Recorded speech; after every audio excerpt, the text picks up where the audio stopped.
गणेशाय नमः। श्री सरस्वती नमः। श्री परमात्मने नमः। श्री गुरु चरण कमलेभ्यो नमः। श्री जानकी वल्लभो विजयते तराम। श्री राम कथा रस रसिक प्रभो शंभुनाथ हनुमान। प्रेम सहित आसन धरहु सुनहु कथा करूँगा। सियावर रामचंद्र भगवान की जय। श्री सीतानाथ समारंभा श्री रामानंदार्य मध्यमा अस्मदाचार्य पर्यंता वंदे श्री गुरु परंपरा। बोलिए सद्गुरुदेव भगवान की जय। लोकाभिरामं रणरंगधीरं राजीवनेत्रं रघुवंशनाथं करुणरूपं करुणाकरं तं श्रीरामचन्द्रं शरणं प्रपद्ये।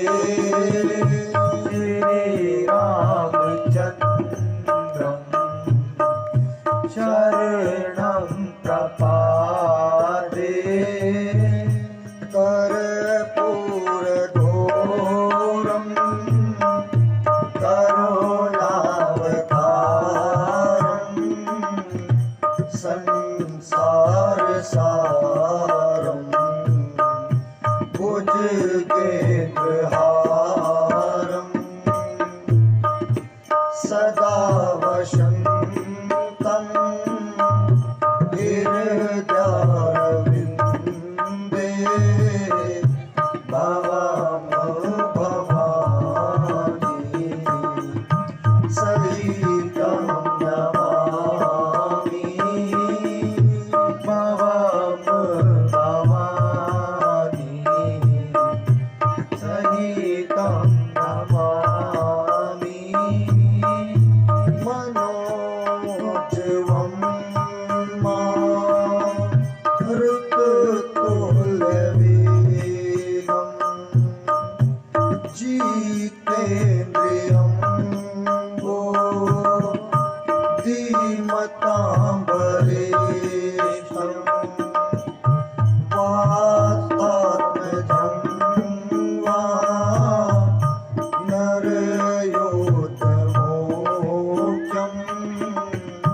श्रीरामदूतं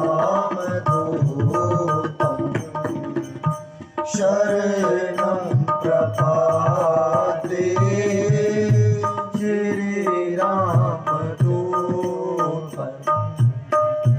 शरणं प्रपद्ये।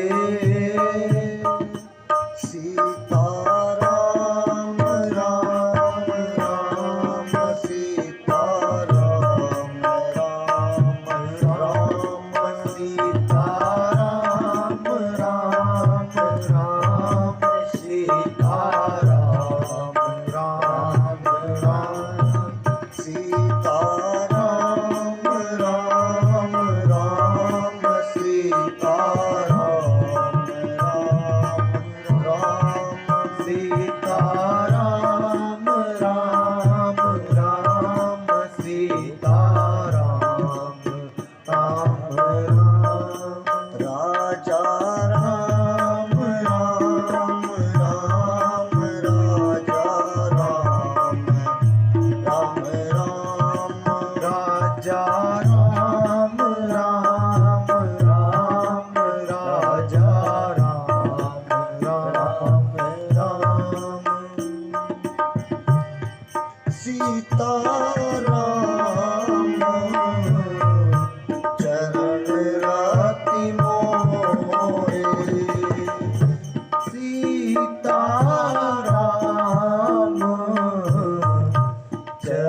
पिता रामचंद्र स्वामी रामो मत पिता रामचंद्र सर्वस्व में रामचंद्र दयालु नान्यं जाने नैव जाने न जाने बंदों श्री तुलसी के चरण जिनकीनु जग आज कली समुद्र बूढ़त लखियों परगटऊं सप्त जहाज सिया राम में सब जग जानी करहूं प्रणाम जोड़ी जुग पानी। सियावल रामचंद्र भगवान की जय। श्री बालकृष्ण भगवान की जय। श्री उमापति महादेव की जय। अंजनी पुत्र हनुमान की जय। पूज्यपाद गोस्वामी तुलसीदास जी महाराज की जय। श्री रामचरितमानस भगवान की जय। ओम नमो पार्वती पतये हर हर महादेव।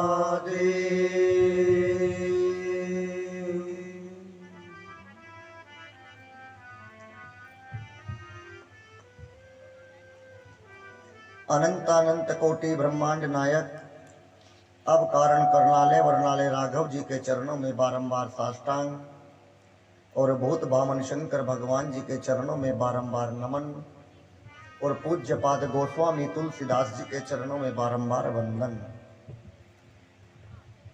यहाँ पर बैठी सभी मेरी माताएं बहनें पिता तुल्य बुजुर्ग नौजवान साथी छोटे मुन्ने प्यारे प्यारे बच्चे और ये हमारी बाल मंडली एक बार व्यासपीठ से सभी को जय सीताराम जय सीताराम जय सीताराम। आपके यूरोपियन स्टेट कॉलोनी मेरठ में चल रही 9 दिवसीय राम कथा के आप और हम आज 8वें दिवस के रूप में यहाँ पर एकत्रित हुए हैं। आप लोगों को बहुत बहुत बधाई। आज के मुख्य यजमान के रूप में दैनिक यजमान के रूप में श्रीमती कांति देवी धर्मपत्नी श्री मदन मोहन जी, पुत्र अतुल भारद्वाज जी, इनकी पत्नी श्रीमती प्रियंका देवी, दूसरे पुत्र श्रीमान जी अनुज जी और इनकी पत्नी श्रीमती अंजू शर्मा, एक इनकी पोती है कुमारी गौरी भारद्वाज। दूसरे यजमान के रूप में श्रीमती ब्रह्मकौर जी, धर्मपत्नी श्रीमती स्वर्गीय धीर सिंह, इनके पुत्र योगेश बालियान, इनकी पत्नी श्रीमती नीरू बालियान, पुत्र आदेश बालियान, पत्नी श्रीमती आशु जी, इनका पोता और पोती अमन और विराज, पीहू बालियान पोती, वैष्णवी पोती। तीसरे यजमान के रूप में श्रीमती कविता अग्रवाल, धर्मपत्नी श्री S.K. अग्रवाल और पुत्र अंकित अग्रवाल, धर्मपत्नी अल्पना अग्रवाल और इनकी एक देवती जिन्होंने पूजन में साथ दिया कुमारी काव्या अग्रवाल। आज 3 यजमान दैनिक यजमान के रूप में जिन्होंने पंचांग पीठ और व्यासपीठ का पूजन किया, इनको बहुत बहुत बधाई। मेरे ठाकुर का वास इनके घर में हो।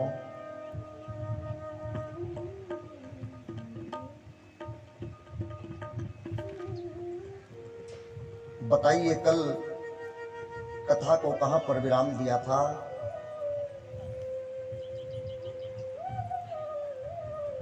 बताइए। मैं इसलिए पूछता हूं क्योंकि मुझे याद नहीं रहता।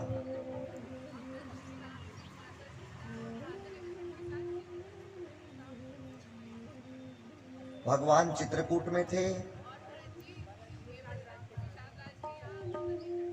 बिल्कुल सही कहा। बैठिए। देखिए,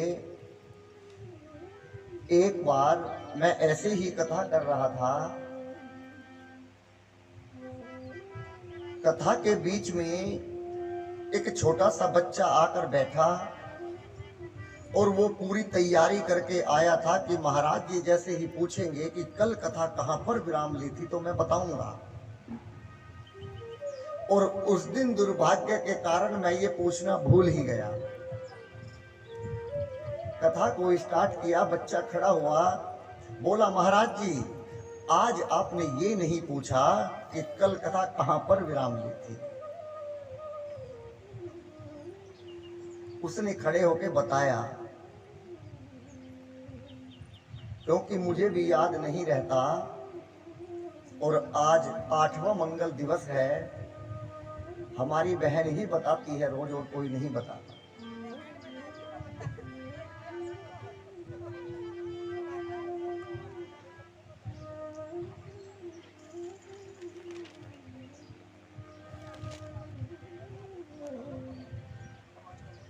आज की कथा से पहले एक प्यारा सा आपको भजन सुनाऊं।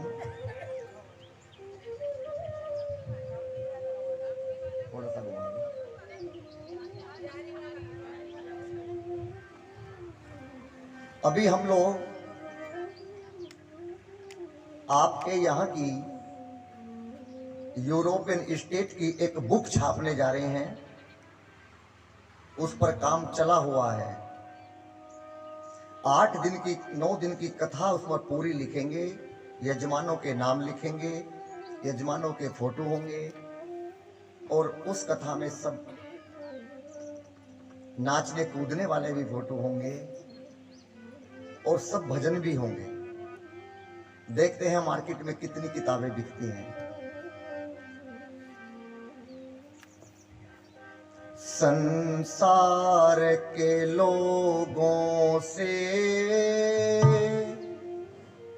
आशा न किया करना,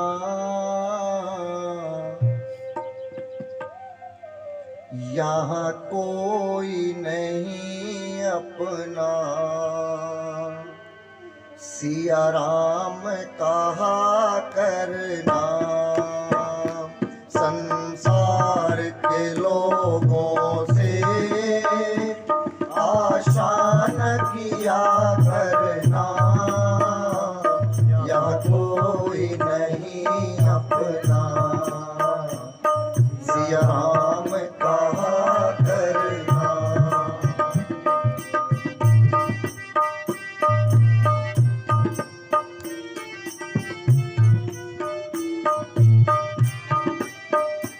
जीवन के समंदर में तूफान भी आते हैं। जीवन के समंदर में तूफान भी आते हैं। जो इनको भजते हैं प्रभु आप बचाते हैं। जो इनको भजते हैं प्रभु आप बचाते हैं। वो आप ही आएंगे तुम याद किया करना, यहाँ कोई नहीं अपना, सिया राम कहा करना। संसार के लोगों से आशा न किया करना, यहाँ कोई नहीं अपना, सिया राम कहा करना।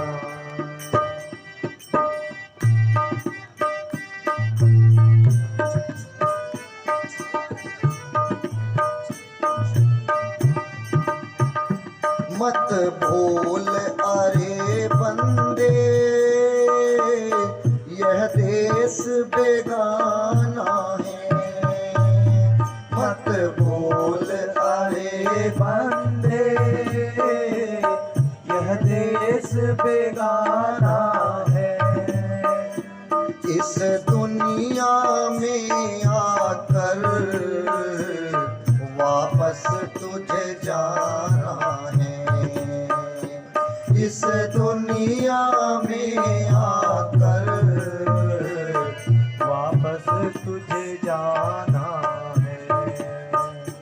माया के चक्कर से दिन रात बचा करना, यह कोई नहीं अपना, श्री राम कहा करना।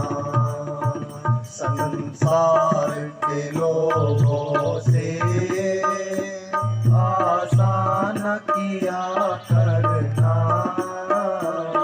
यह कोई नहीं अपना, सिया राम कहा करना। जय हो।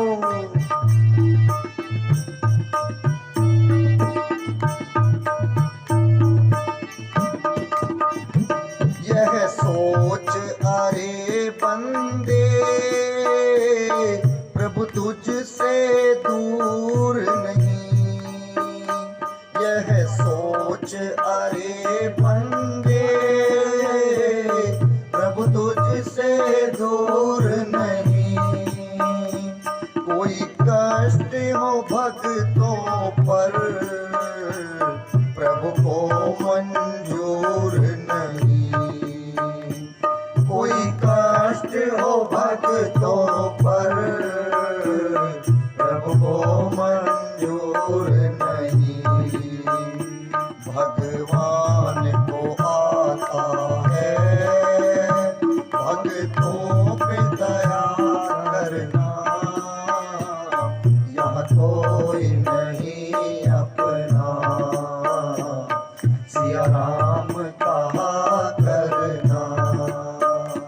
संसार के लोगों से आसान किया करना। यहाँ कोई नहीं अपना सिया राम कहा करना। बोलिए सियावल रामचंद्र भगवान की। इस रामचरित्र मानस में दिया है, जो 13 करोड़ बार भगवान का नाम जप लेगा उसे भगवान अपने आप आकर दर्शन दे देंगे। श्रीमद् भागवत गीता कहती है, जो 14 करोड़ बार नाम जपेगा उसे भगवान दर्शन स्वयं देंगे। तो रामचरित्र की मानोगे कि भागवत की मानोगे? जो कम में दर्शन देगा उसी की तो मानोगे। एक दुकान पर 100 रुपए किलो सेव बिक रहे हैं, एक पर 80 रुपए किलो बिक रहे हैं, और दोनों एक ही हैं। कौन से खरीदोगे हो?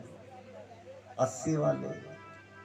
तो रामचरित्र मानस को खरीद डालो। गले में मैंने कल बताया था पट्टा डाल लो। जहां भी देखो जय सीताराम जय सीताराम जय सीताराम जय सीताराम। ससुर चाय मंगाए अभी लाती हूं, जय सीताराम जय सीताराम जय सीताराम जय सीताराम।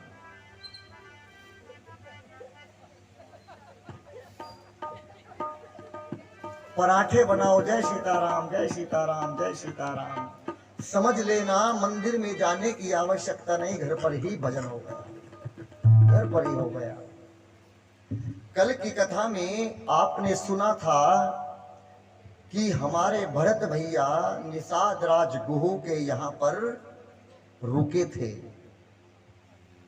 और जैसे ही निषाद राज गुहू वहां पर विश्राम किए, फिर खड़े हुए और निषाद राज गुहू और सुमंत जी को लेकर और अपने पूरे परिवार को लेकर त्रिवेणी नदी के पास गए।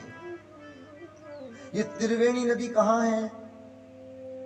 प्रयागराज तीर्थ, वही तो त्रिवेणी नदी है। सारे तीर्थ एक बार, प्रयागराज एक बार।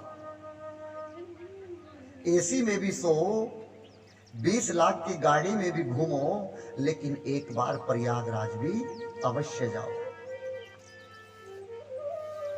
जैसे ही गए तो आज भरद्वाज जी एक पेड़ के पीछे छिप गए, और जैसे पेड़ के पीछे छिपे तो अकेले में जाकर आज भरत भैया रोने लगे। क्यों? क्योंकि आज भरत भैया भीख मांग रहे हैं। वो प्रयागराज से कह रहे हैं कि हम सगुन उपासक हैं, और सगुन उपासक कभी भीख नहीं मांगता। हम राजा के बेटे हैं, हम दूसरों को भीख देते हैं, लेकिन आज एक राजा का बेटा तुम्हारे सामने अपना दामन फैलाकर भीख मांगता है। क्या कहा? मांगे भीख त्यागी निज धर्मो, आरत कहना करहि कुकर्मो। आज मैं ये कुकर्म करने जा रहा हूं कि राजा दशरथ का बेटा आज भीख मांग रहा है। यदि मुझे किसी ने देख लिया तो क्या सोचेंगे? प्रयागराज तीर्थ ने कहा कि बताइए तुम्हें क्या चाहिए। तुम कहो तो धर्म दूं, तुम कहो तो अर्थ दूं, तुम कहो तो काम दूं, और तुम कहो तो मोक्ष दूं। इन चारों वस्तु में इस संसार की सब कुछ वस्तुएं आ जाती हैं। अब मांगने के लिए इस धरती पर कुछ नहीं बचता। लेकिन भरत जी ने इन चारों चीजों के लिए मना कर दिया कि मुझे इस संसार की कोई भी वस्तु नहीं चाहिए। क्यों? धर्म को बचाते बचाते मेरे पिता इस दुनिया से चले गए, और रहा अर्थ मेरे हिस्से में आया। मेरी मां ने अर्थ मांगा और आज मेरे घर में अनर्थ हो गया। रहा काम मेरी मां के हिस्से में आया। मेरी मां ने कामना की कि राम वन में चला जाए, भगवान मेरे भैया वन में चले गए। और रहा मोक्ष, हम सगुण उपासक हैं, हमें मोक्ष की भी आवश्यकता नहीं है। तो फिर तुम्हें क्या चाहिए? भरत भैया ने रोते रोते कहा, अर्थ चाहिए न धर्म काम चाहिए, अर्थ चाहिए न धर्म काम चाहिए। तो क्या चाहिए? कौशल्या कुमार मुझे राम चाहिए, कौशल्या कुमार मुझे राम चाहिए। अर्थ चाहिए न धर्म काम चाहिए, अर्थ चाहिए न धर्म काम चाहिए। कौशल्या कुमार मुझे राम चाहिए, कौशल्या कुमार मुझे राम चाहिए।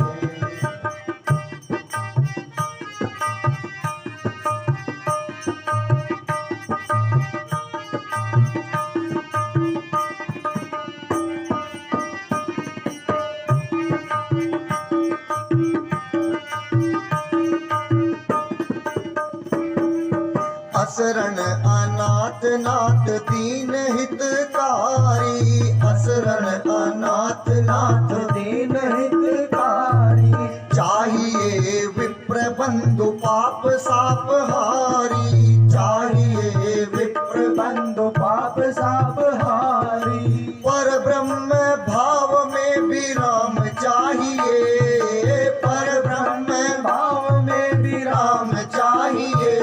कौशल्या कुमार मुझे राम चाहिए, कौशल्या कुमार मुझे राम चाहिए। अर्थ चाहिए न धर्म काम चाहिए, अर्थ चाहिए न धर्म काम चाहिए। कौशल्या कुमार मुझे राम चाहिए, कौशल्या कुमार मुझे राम चाहिए।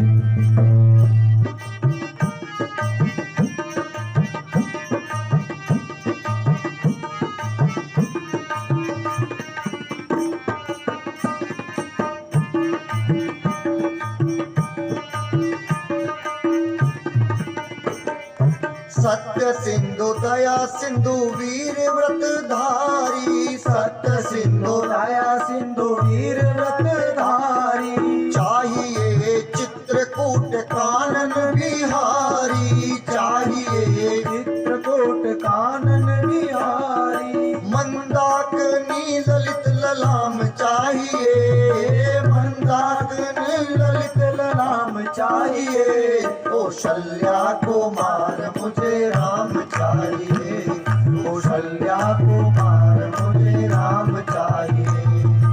अर्थ चाहिए न धर्म काम चाहिए, अर्थ चाहिए न धर्म काम चाहिए। कौशल्या कुमार मुझे राम चाहिए, कौशल्या कुमार मुझे राम चाहिए।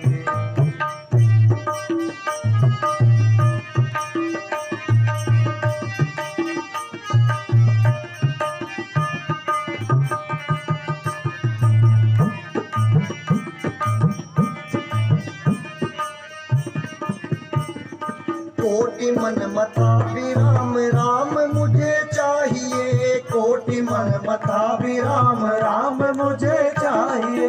लोच लोचना विराम राम मुझे चाहिए, लोच लोचना विराम राम मुझे चाहिए। गिरधर गीत विराम चाहिए, गिरधर सीता विराम चाहिए। कौशल्या कुमार मुझे राम चाहिए, कौशल्या कुमार मुझे राम चाहिए। अर्थ चाहिए न धर्म काम चाहिए, अर्थ चाहिए न धर्म काम चाहिए।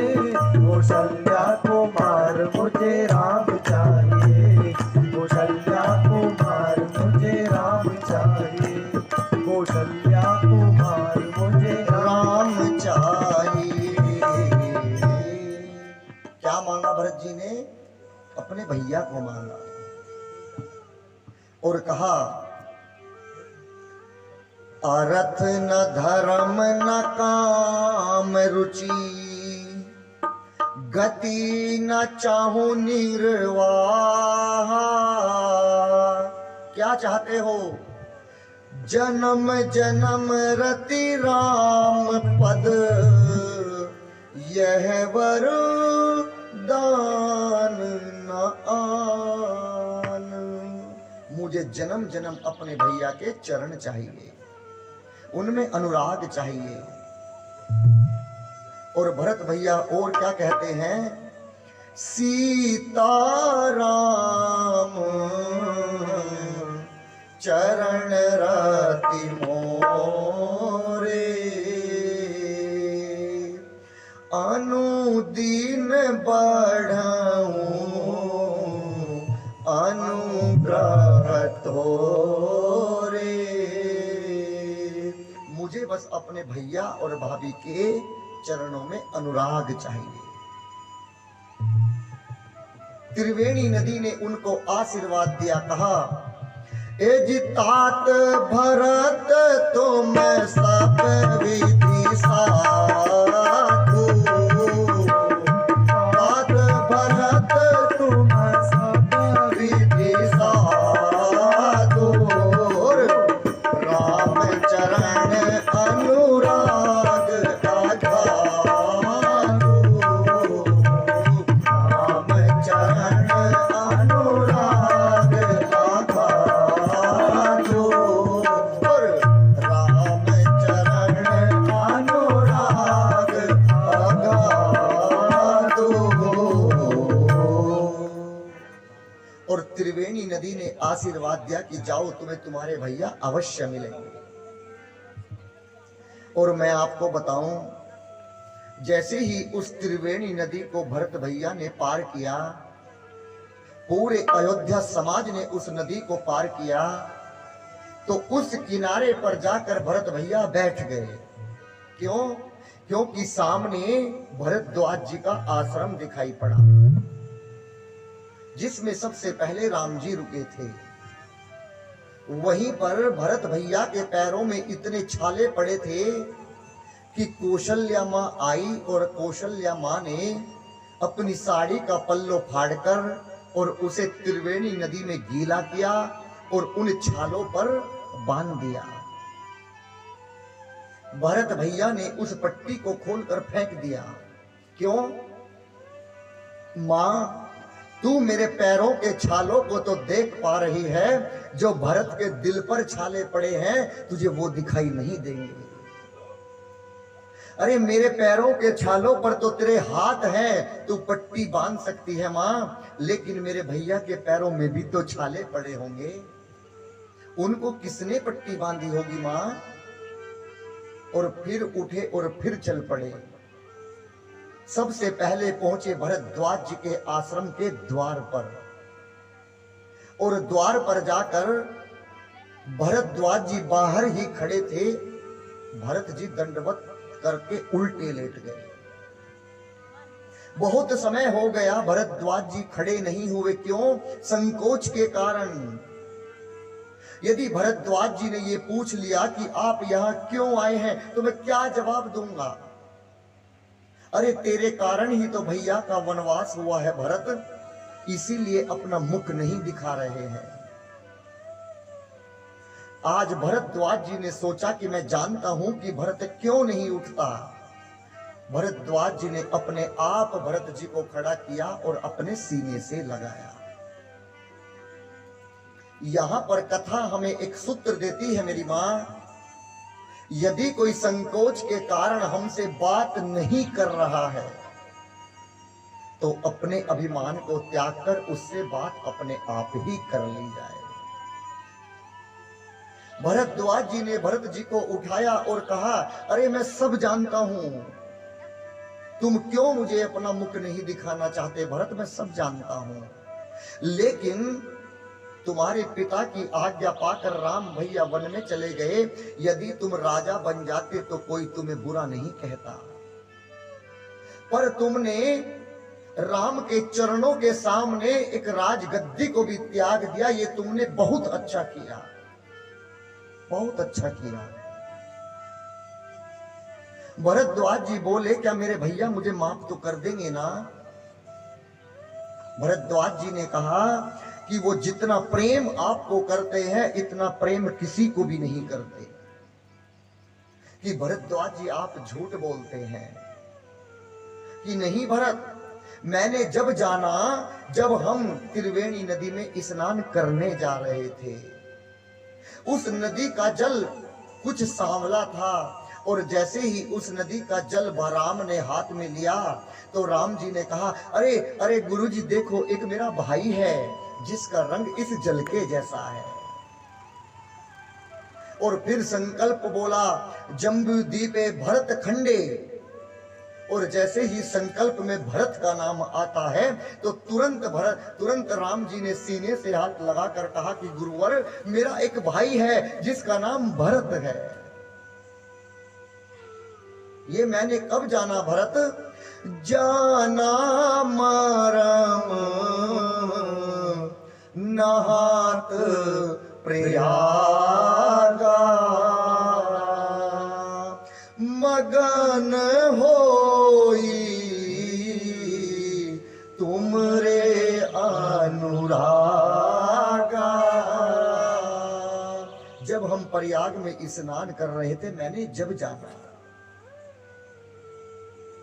अब भरद्वाज जी ने भरत जी को अंदर प्रवेश किया और विश्राम के लिए एक अच्छी सी सुविधा की।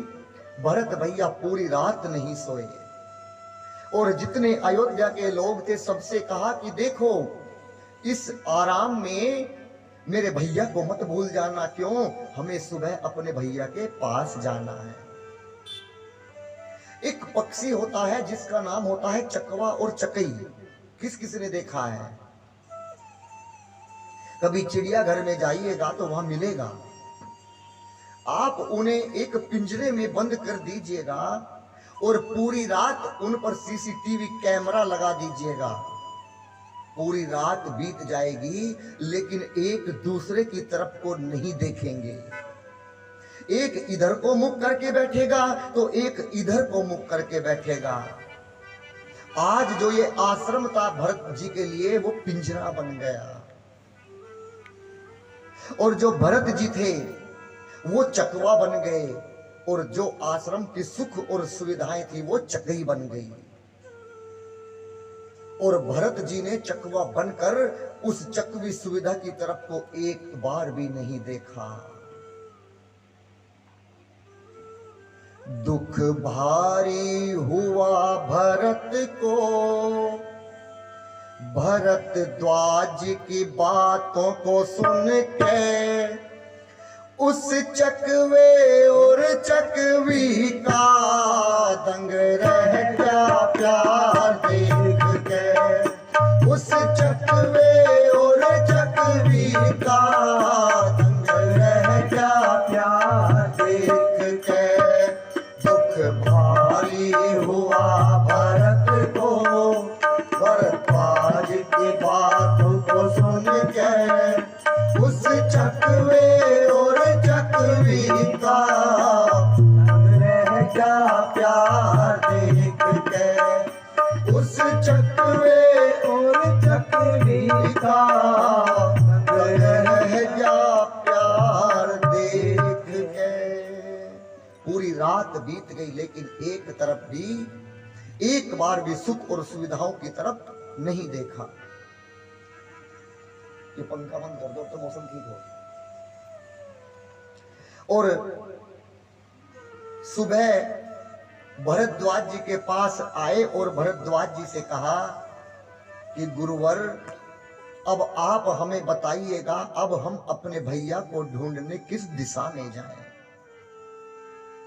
भरद्वाज जी ने राम जी को कहां पर भेजा था? पहले वाल्मीकि जी के आश्रम में, लेकिन यहां पर वाल्मीकि जी के आश्रम में नहीं भेजा। क्यों? कहीं देर ना हो जाए, कहीं अनर्थ ना हो जाए। डायरेक्ट कहां भेजा? चित्रकूट भेजा। कहा, ए जी लखन राम सिया पंथ कहानी, पूछत सकहि कहत मृदुबानी। लखन राम सिया पंथ कहानी, पूछत सकहि कहत मृदुबानी। जड़ चेतन मत जीव घनेरे, जे चित आए प्रभु जिन प्रभु हेरे। जड़ चेतन मग जीव घनेरे, जे चित है प्रभु जिन प्रभु तेरे। ते सब भय परम पद जोगू, ते सब भय परम पद जोगो। भरत तरस मीठा भव रोगो, भरत तरस मीठा भव रोगो। आप यहां पर दर्शन कीजिएगा।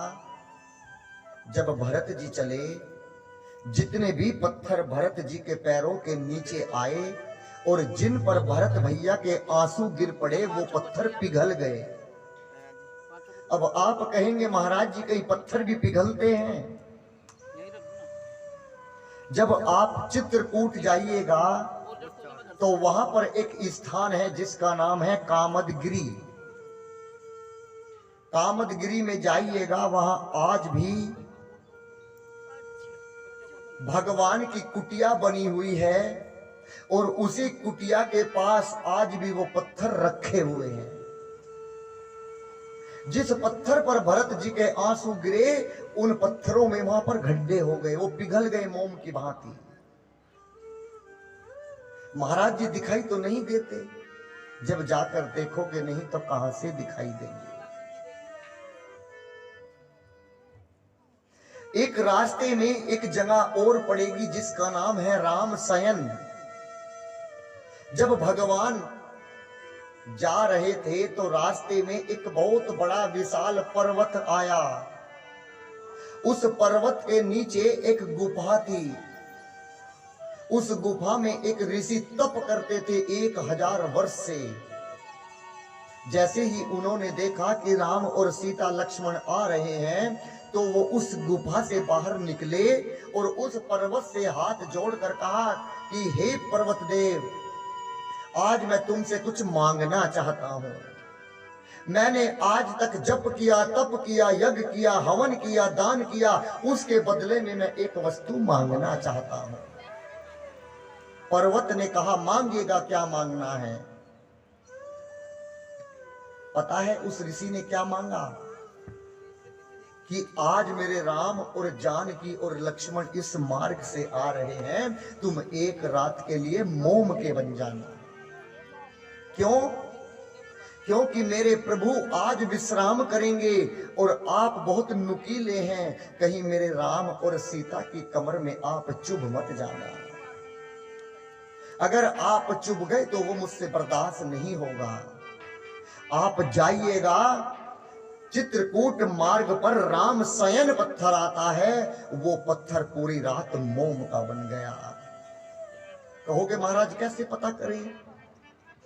जिस पर्वत पर भगवान सोए थे, आज भी उस मोम पर भगवान अंदर चले गए, उनकी परछाई बन गई, आकृति बन गई। एक साइड में धनुष बना है, एक साइड में बाण बना है, और एक साइड में मां सीता का चिन्ह है, लेकिन सीता मां का शीश नहीं है। क्यों? क्योंकि मां सीता का शीश भगवान का हाथ तकिया बन गया था, और मां का एक हाथ नहीं है, मां का हाथ भगवान के सीने पर था। जाकर देखिएगा, वो चिन्ह आज भी कामदगिरी पर्वत पर झुकातू बना है। उस पर्वत का नाम है राम शयन। एक बार जरूर जाइएगा। अब इस दृश्य को देखकर इंद्रदेव घबरा गए। पहुंचे किसके पास? अपने गुरु बृहस्पति के पास, और जाकर कहा कि गुरुजी, मैं आपके पास इसलिए आया हूं कि भरत और राम का मिलन ना हो जाए। क्यों? क्योंकि यदि भरत भैया ने राम जी से कहा कि वापस अयोध्या चलो, तो राम कभी मना नहीं करते, और राम यदि अयोध्या चले गए तो फिर रावण को कौन मारेगा? हे गुरुजी, भरत को रोकिए, इनका मिलाप ना हो। गुरुजी ने कहा कि इंद्र, तू राम के प्रति कोई अपराध करेगा तो राम तुम्हें क्षमा कर देंगे, लेकिन यदि राम के भक्त के प्रति अपराध करेगा तो राम जी तुझे माफ नहीं करेंगे। तू क्या सोचता है इंद्र कि केवल भरत ही राम से मिलना चाहते हैं? नहीं, राम भी भरत से मिलना चाहते हैं। ये दुनिया किसको जपती है? दिन रात राम राम जपती है, लेकिन राम किसको जपते हैं? भरत भरत जपते हैं। ये अपराध मत करना। भरत सरीस को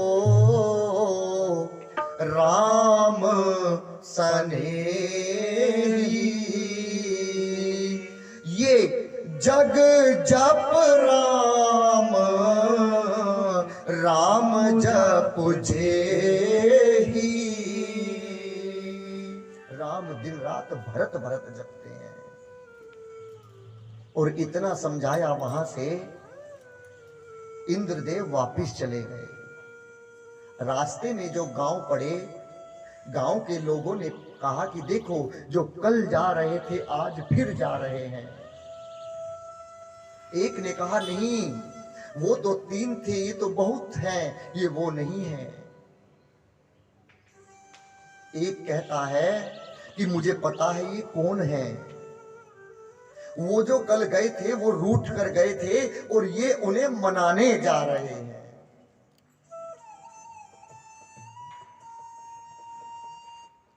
आज भरत भैया से सब गांव वालों ने कहा कि हमें भी अपने साथ लेकर चलो, एक बार हम उनका और दर्शन करना चाहते हैं। हमने उनसे बहुत कहा, लेकिन वो हमें नहीं लेकर गए, आप हमें अवश्य लेकर जाएंगे। भरत भैया ने सबको अपने साथ में ले लिया। क्यों? क्योंकि भरत भरत नहीं, भरत साधु है। भरत साधु है। जो किसी को हाथ पकड़कर भगवान के दर्शन करा दे, या अपने भाग्य से कुछ भगवान का कर्म करा दे,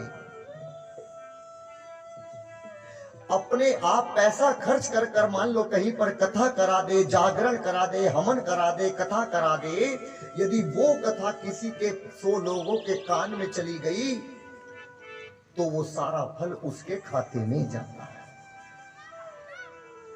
आज के प्रवेश की बात करूं, गरीब से गरीब घर भी एक रात का 1 लाख रुपए लगाकर जागरण कर देता है, लेकिन पूरा गांव मिलाकर 10 दिन की कथा नहीं कर पाता। बताइए, गलत तो नहीं बोला? आज भरत जी को सबने कहा ये साधु है। क्यों? साधु वो होता है जो सबको साथ में लेकर चलता है। भरत भैया सबको साथ में लेकर चल पड़े।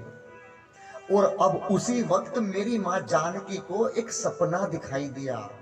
भोर में सुबह 5 बजे क्या देखा माने कि जैसे भरत और शत्रुघ्न आ रहे हैं और उनके साथ में उनकी माता भी आ रही है। और ये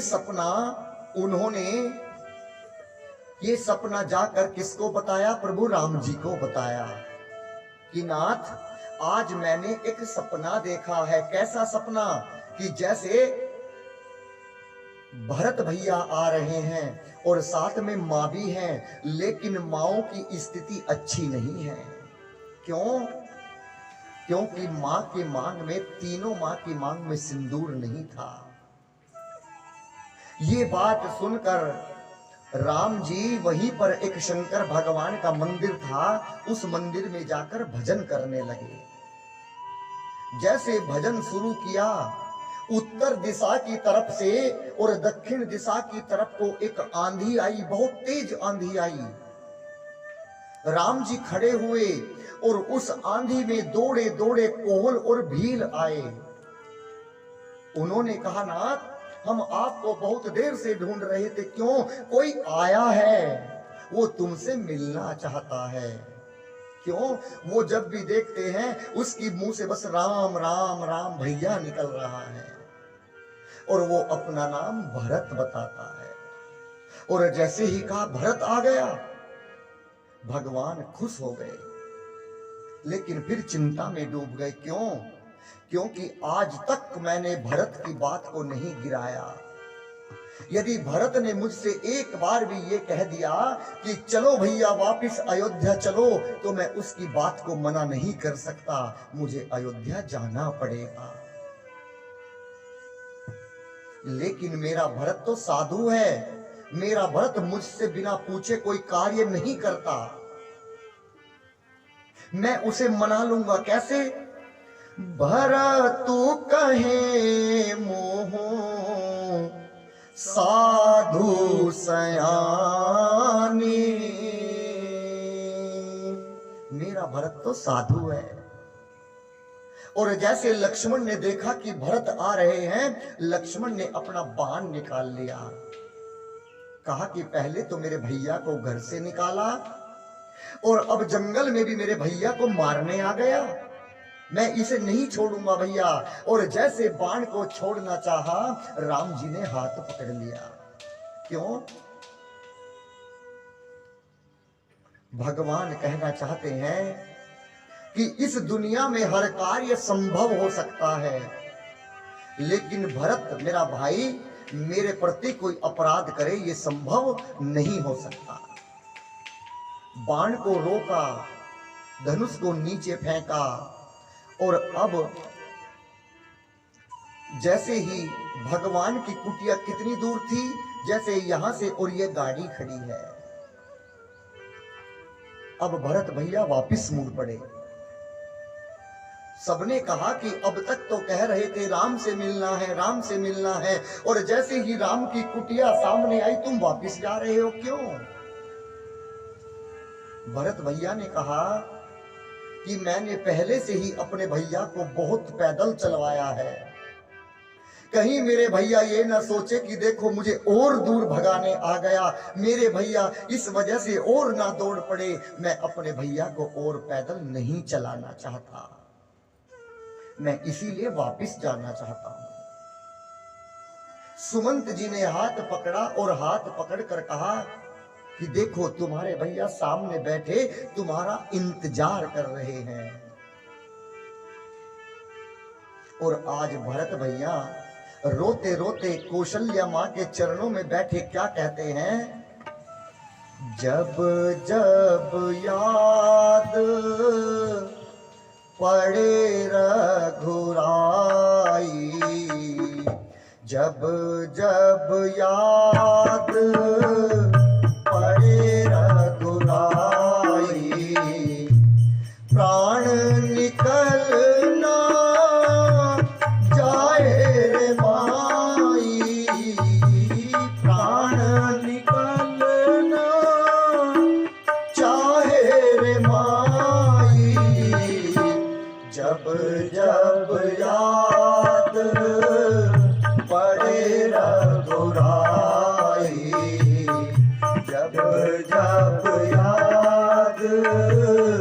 पड़े रघुराई।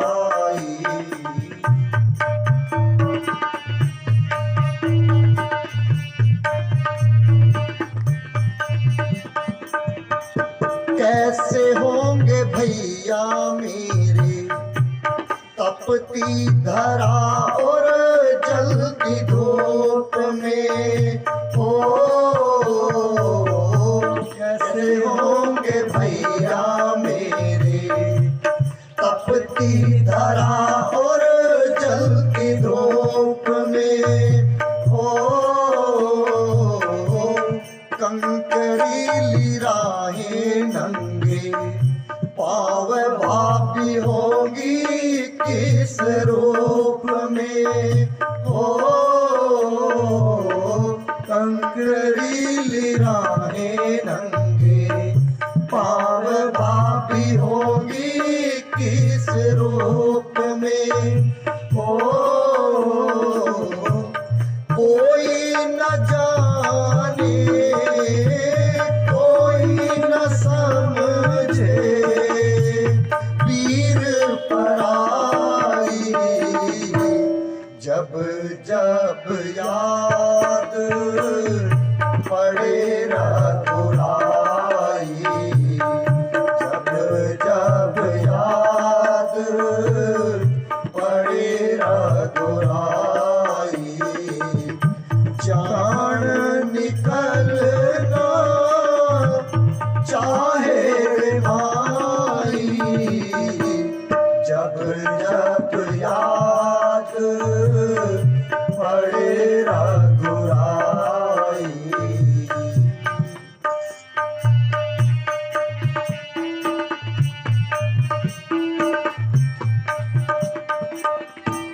डर लगता है भैया कभी ना मुझे अपनाएंगे हो,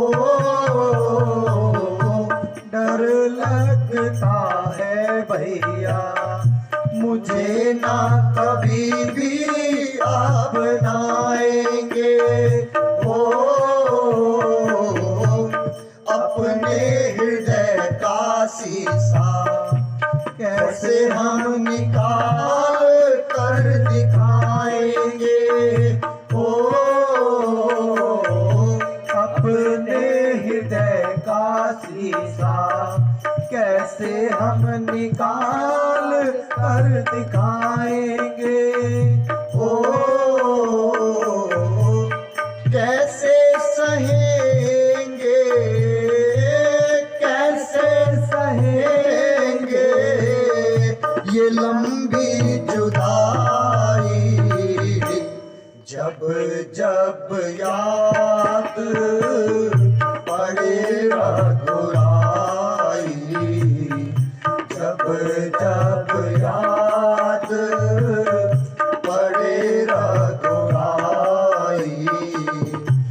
प्राण निकलना चाहे रे माई, प्राण निकलना चाहे रे माई, जब जब याद पड़े रघुराई।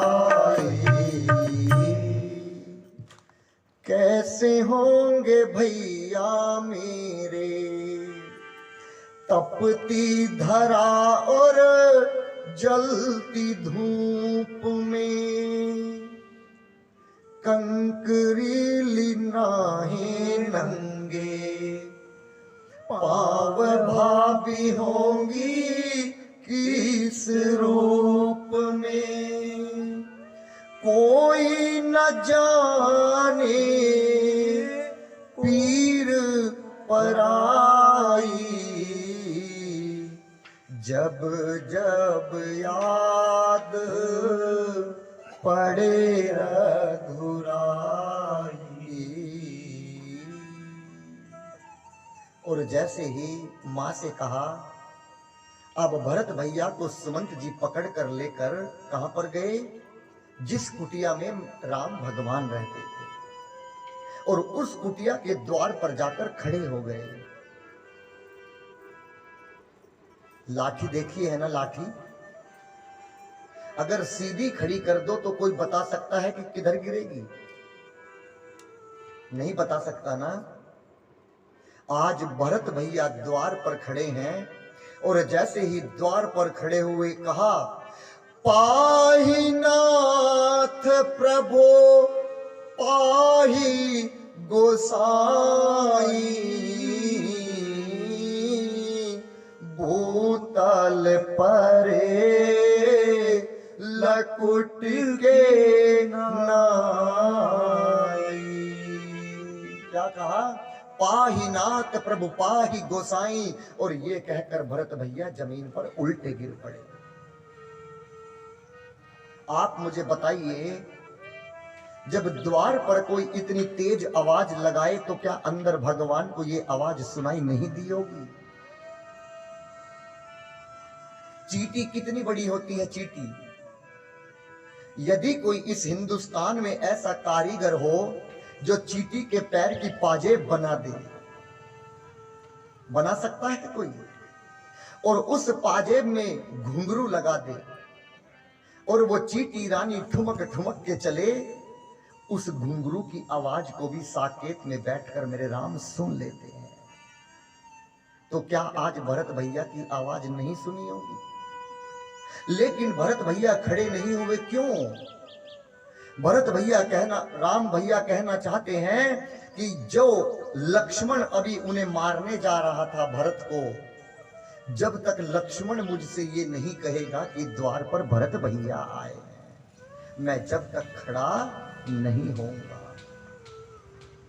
उसी वक्त राम जी लक्ष्मण जी से कुछ प्रश्न पूछ रहे थे अंदर, और लक्ष्मण भैया उन प्रश्नों का उत्तर दे रहे थे। और जैसे ही सुना कि भरत भैया द्वार पर आए हैं, तो लक्ष्मण जी ने उन प्रश्नों का उत्तर देना जल्दी जल्दी शुरू कर दिया। क्यों? क्योंकि प्रश्न जल्दी समाप्त हो जाएं। किस प्रकार? चढ़ी चंग जनु खैर खिलाऊं। जब बच्चा पतंग उड़ाता है और बारिश आ जाए तो वो कितनी जल्दी जल्दी खींचता है, क्यों? ताकि पतंग ना फट जाए। उसी प्रकार आज लक्ष्मण भैया जल्दी जल्दी उत्तर देने लगे। और जैसे ही उत्तर समाप्त हुए तो लक्ष्मण भैया ने हाथ जोड़कर राम जी से कहा, भरत प्रणाम करत रघुनाथा। ये भैया बाहर द्वार पर भरत भैया तुमसे प्रणाम कर रहे हैं, वो आवाज लगा रहे हैं। जब तक लक्ष्मण ने भरत कहा, भरत का भा कहा, जब तक भगवान उठ पड़े, और जब तक रा कहा जब तक भगवान दौड़ पड़े, और जब तक ता कहा जब तक भगवान ने जाकर भरत जी को उठाकर सीने से लगा लिया। इतने वेग से दौड़े भगवान, इतने वेग से दौड़े, पूरा भरत भी नहीं कहने दिया और जाकर भरत भैया को सीने से लगा लिया। कैसे? उठे राम धुनि प्रेम अधीरा, कहूं पट कहूं निसंग धनु तीरा, कहूं पट कहूं निसंग धनु तीरा, कहूं पट कहूं निसंग धनु तीरा। भगवान उठ पड़े, भगवान दौड़े, शरीर से 4 वस्तु गिर गई। 4 वस्तु क्यों गिरी? जब भरत भैया प्रयागराज से भीख मांग रहे थे तो क्या मांगा था? 4 वस्तु। प्रयागराज ने कहा था कि मैं तुम्हें 4 वस्तु दूंगा। कौन सी? काम, अर्थ, धर्म, मोक्ष। लेकिन चारों को भरत जी ने त्याग दिया था। राम जी कहना चाहते हैं, जो मेरे पास जितनी वस्तुओं को त्याग कर आता है, जितने अवगुण त्याग कर आता है, मैं भी उसके पास दौड़कर पहुंच जाता हूं। सबसे पहले ये जो पटका था, ये पटका भगवान के कंधे से गिर पड़ा। क्यों? ये पटका कहना चाहता है लक्ष्मण जब दो भाई आपस में मिलते हैं तो ये पटका मैं बीच में दीवार नहीं बनूंगा, इसलिए मैं गिर गया। बाबा कहते हैं उठे राम सुनी प्रेम अधीरा, कहूँ पट कहूँ निसंग धनु तेरा, कहूँ पट कहूँ निसंग धनु तेरा, कहूँ पट कहूँ निसंग धनु तेरा। पटका गिर पड़ा, अब भगवान के हाथ से धनुष गिर पड़ा, बाण गिर पड़े और पीछे बंधा जिसमें बाण रखते निसंग गिर पड़ा। फिर बाबा कहते हैं क्यों, हम क्यों गिर गए लक्ष्मण? जब दो भैया आपस में मिलते हैं तो हथियार लेकर नहीं मिलते, हथियार को नीचे गिराकर मिलते हैं। इसीलिए उठे राम सुनि प्रेम अधीरा, कहूँ पट कहूँ निसंग धनु तेरा, कहूँ पट कहूँ निसंग धनु तेरा, कहूँ पट कहूँ निसंग धनु तेरा, कहूँ पट कहूँ निसंग धनु तेरा। भगवान द्वार पर गए, लेकिन भरत भैया खड़े नहीं हुए, खड़े नहीं हुए। राम जी ने कहा भरत तुम खड़ा क्यों नहीं होना चाहते? भरत उठो और मेरे सीने से लग जाओ। भरत भैया कुछ नहीं बोले। बाद में भरत भैया ने कहा भैया मैं ये अपना पापी मुख तुम्हें कैसे दिखाऊंगा? राम जी ने कहा भरत मैं सौगंध खाता हूं, तू मेरे गले से लग जा, मैं तेरा मुख नहीं देखूंगा। मुझे पता है तू क्यों नहीं मुझसे गला लगने चाहता, मुझे पता है। और अब भगवान ने भरत भैया को उठाया, बर बस लिए उठाई उर, लाए कृपा निधान, भरत राम की मिलनी भई, लखी वीर से सब ही अमान। और दोनों भाइयों का मिलन हुआ। और मैं आपको बताऊं उनके मिलने में इतना वियोग, इतना प्रेम कि जो दोनों की आंखों से जो आंसू गिरे थे वो पत्थर वहीं पिघल गए, और वो ही पत्थर कामदगिरी पर्वत पर आज भी रखे हैं। इतना प्रेम, इतनी आग थी उन आंसुओं में। अब भरत भैया को छोड़कर भगवान सबसे पहले किससे मिले? कैकेयी मां से मिले। प्रथम राम भेटी कैकेयी, सबसे पहले कैकेयी मां से मिले। और कैकेयी मां से जब मिले तो आपने दर्शन किया होगा, जब दो लोग गले से मिलते हैं तो एक का कान दूसरे के होठ पर आ जाता है और दूसरे का कान दूसरे के होठ पर आ जाता है। ऐसा होता है कि नहीं होता? राम जी कहते हैं मां तू कैसी है? कैकेयी मां कहती है कि राम जब से मैंने तेरे लिए वरदान मांगे हैं अब भरत मुझे मां नहीं कहता, उसने मुझे त्याग दिया। राम जी कहते हैं मां ये पूरी दुनिया तुझे त्याग सकती है, लेकिन ये तेरा बेटा राम तुझे कदापि नहीं त्याग सकता। और आज राम जी ने बहुत डांटा भरत को। क्यों? क्योंकि तूने मां से बोलना छोड़ दिया, तू मां को मां नहीं कहता। भगवान ने मां के लिए बहुत बोला। राम जी कहना चाहते हैं हे भरत, मां बाप से बढ़कर जग में कोई दूजा नहीं खजाना, जिसने तुझे जन्म दिया है दिल उसका नहीं दुखाना। माँ बाप से बढ़कर जग में कोई दूजा नहीं खजाना। जिसने तुझे जन्म दिया है दिल उसका नहीं दुखाना।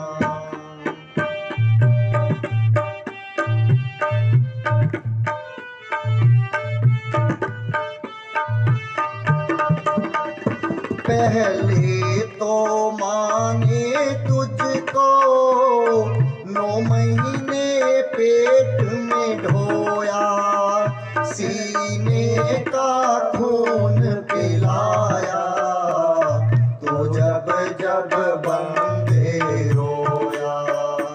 पहले तो माने तुझको 9 महीने पेट में ढोया, सीने का खून पिलाया, तो जब जब बंदे रोया।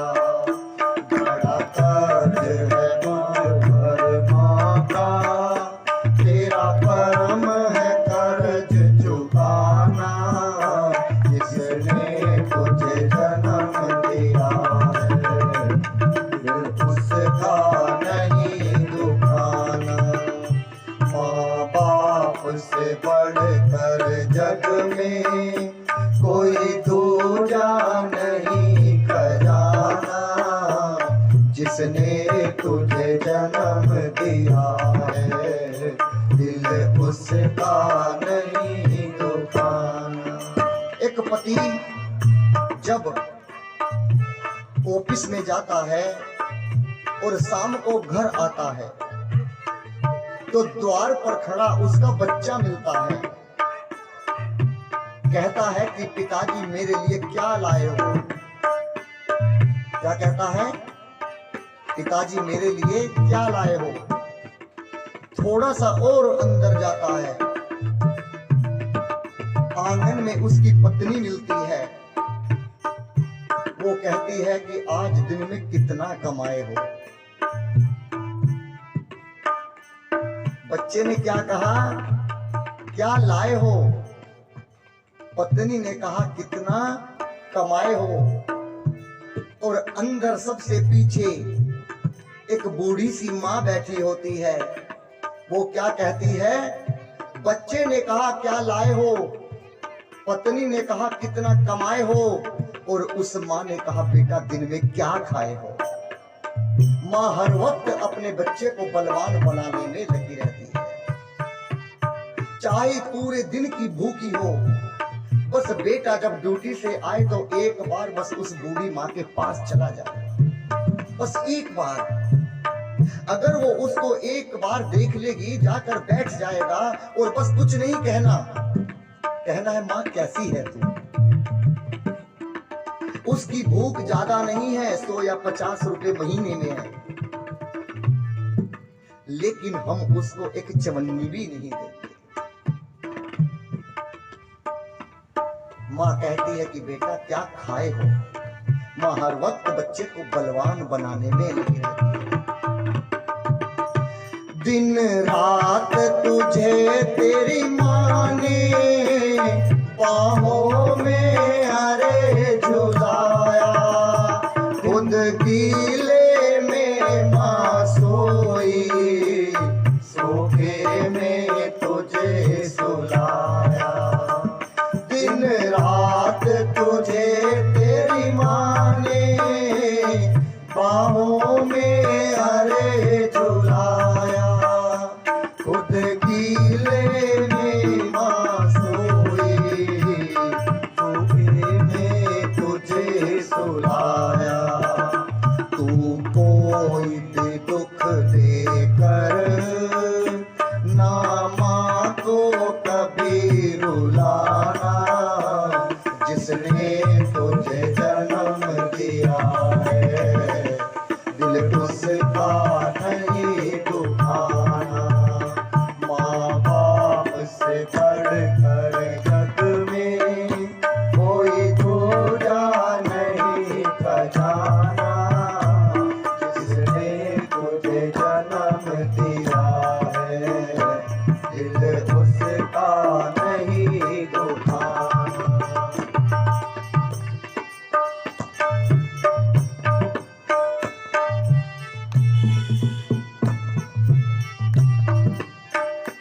माँ बाप के चरण से बढ़कर कोई स्वर्ग नहीं है दूजा।